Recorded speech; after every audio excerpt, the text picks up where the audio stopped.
And once again, I'm Diane Sawyer here at ABC News headquarters in New York. We're coming back on the air with the breaking news. New reports about the casualties in that shooting at the Sandy Hook Elementary School in Newtown, Connecticut. And I want to go straight to ABC's Pierre Thomas because he's learned more about how many may have been injured and may not have made it. Pierre.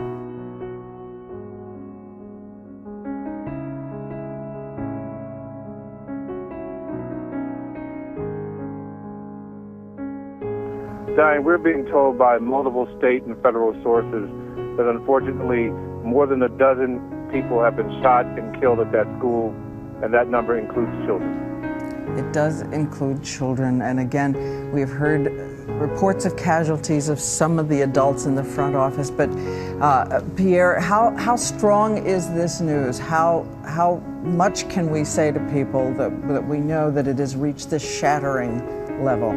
Well, the situation is very fluid, but we have been very careful to try to talk to as many different sources as we can from multiple agencies. And again, from state, federal sources, we are being told that more than a dozen shot and killed at the school. Obviously, the parents and the school community will be notified as additional information comes in. But my sources are just devastated. They're calling it a tragedy of epic proportions.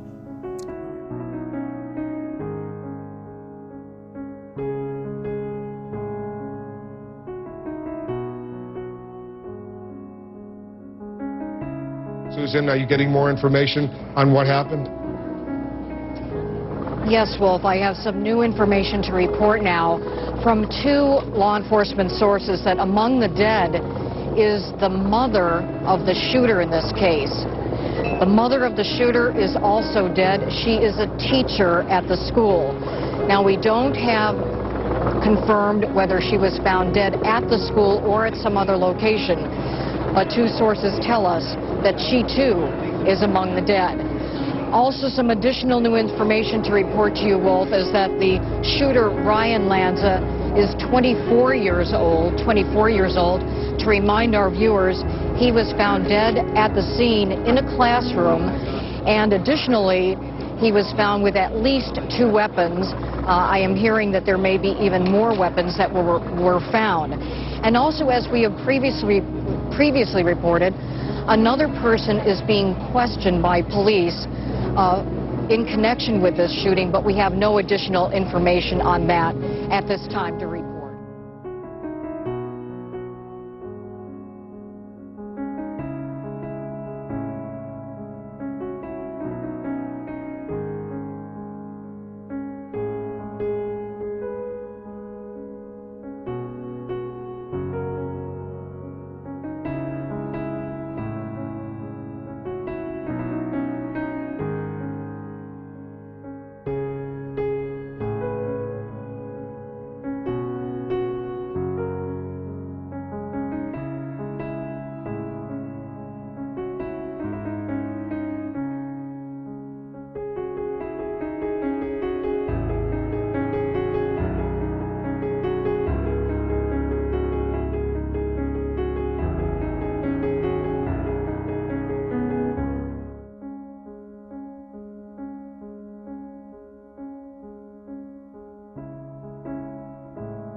Learn about that she was a kindergarten teacher, that these were 5-year-olds in that classroom, and that this suspect would appear at the door. It's just chilling. There are no words to describe what must have been going on so many different levels. You know, as a parent, what the fear and confusion that the children were experiencing, what the teacher was experiencing, the mental illness that the shooter, by definition, was experiencing, and then the shockwaves literally that go out from that point, that ground zero on, and literally at this point now, I think it's safe to say, are being felt throughout the world.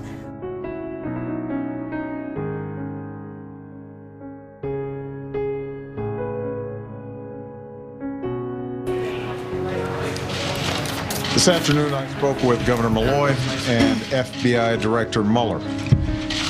I offered Governor Malloy my condolences on behalf of the nation and made it clear he will have every single resource that he needs to investigate this heinous crime, care for the victims, counsel their families.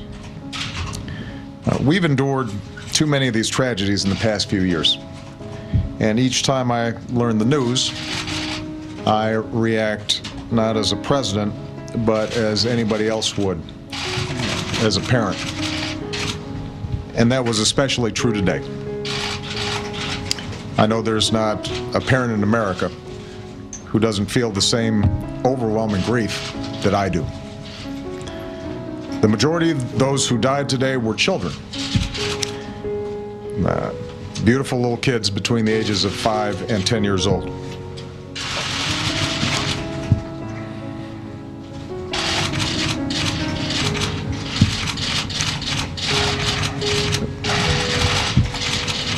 They had their entire lives ahead of them. Birthdays, graduations, weddings, kids of their own.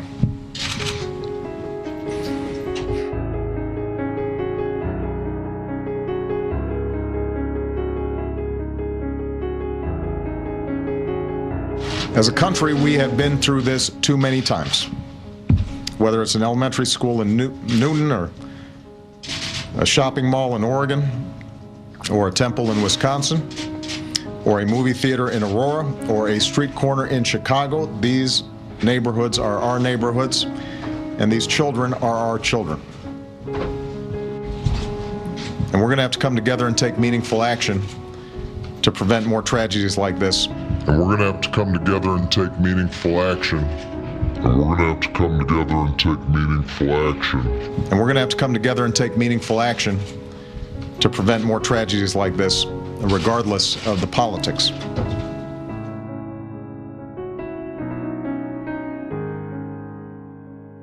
The United Nations is now considering, at this moment, a global arms treaty that would curtail certain gun sales.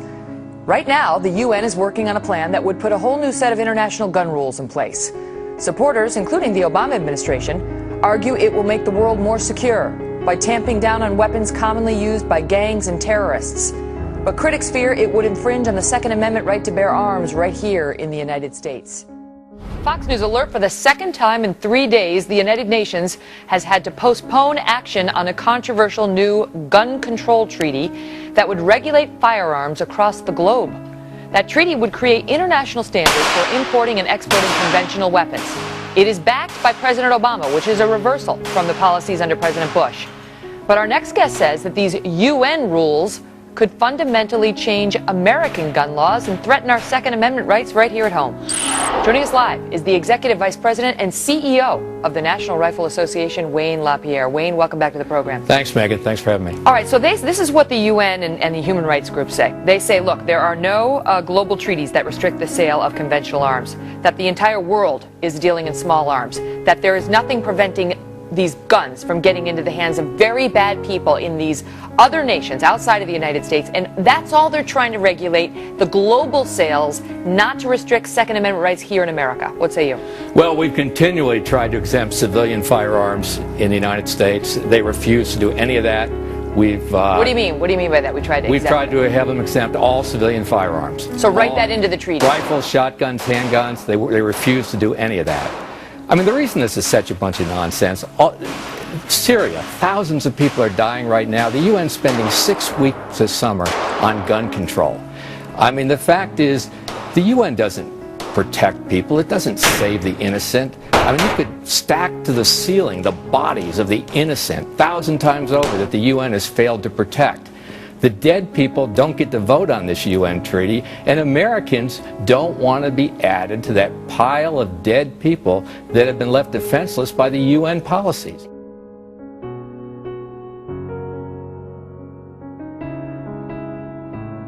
Darkness all across this country, that we can change the worst conditions of our country.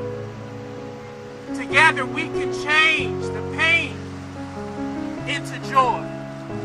Together we can change the sorrow into gladness. Today we can change this moment together. Lift up those lights, my brothers and sisters. Lift them high.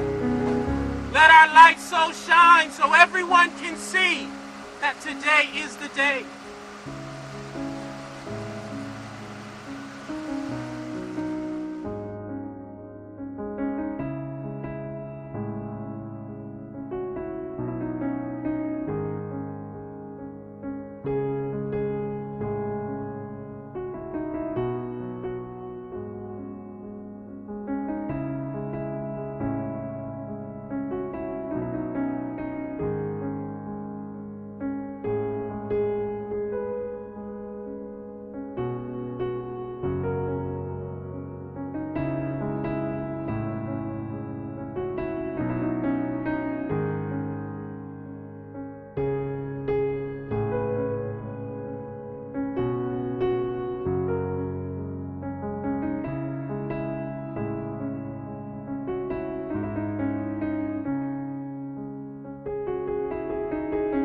News about the Denver shooting was coming in.